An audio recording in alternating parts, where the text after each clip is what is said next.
ये समय जब प्रकृति अपने नाना रंग दिखा रही है और हमें फिर से सोचने पर मजबूर कर रही है कि आखिर हम इस विज्ञान और अतिशय बौद्धिकता के भार को लेकर कहाँ जाएंगे। ऐसे में बहुत कुछ सोचना पड़ रहा है हमें। फिर से मानवता की ओर लौटने के लिए जो प्रयास करने चाहिए उस पर सोचने की एक रिक्तता बन गई है। और ये समय पुनः हमें वो अवकाश दे रहा है कि हम उस पर सोचें।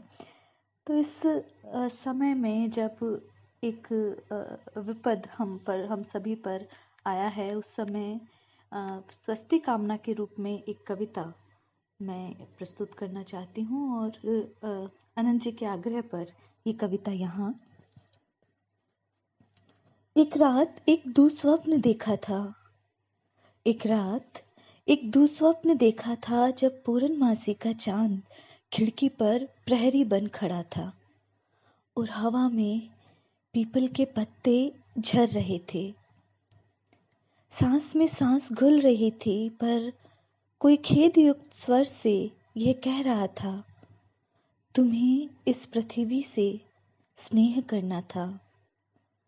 तब शायद वह सुख से भरी हंसी हंसती।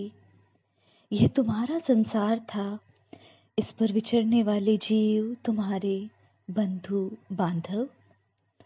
सब एक दूजे से गुथे, सब एक दूजे से पलते। इन नदियों वनों जीवों पर अतिक्रमण कर क्या हासिल हुआ भला। तुम्हें रमण करना था, प्रसन्न होना था, इस निखिल के स्रोत में लय हो जाना था। पर तुम्हारे कांधे और मस्तिष्क पर चढ़ा विज्ञान और अहम का असभ्य भार। बातें वे शब्द दर शब्द अंकित रहीं। आंख खुली तो हकीकत स्वप्न की प्रतिध्वनि बन गूंजती रही। अनाम चिंताओं को ओढ़ जो आंखें सोई थी, स्वप्न के भार से वे दूनी भारी हुई। अपमानित अकुलाहट गले में अटकी रही। विचार का सोता सूखा सा लगा और मन फिर एक कृतज्ञ भाव से भरा। चित्त, इच्छाएं, भाव किसी अशांत क्रंदन के जाल में जकड़े कतारबद्ध नतशिर खड़े थे। आंखें हेमंत की अश्रुपूर्ण डाली की तरह झुकी थी। पर प्रकृति तो मां थी ना। सो तत्क्षण इस लज्जा राशि को एक उदार परम पिता ने अपने आतप में छिपा लिया।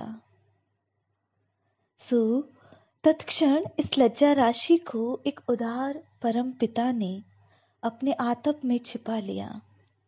और फिर जागती आंखों ने फिर देखा एक स्वप्न।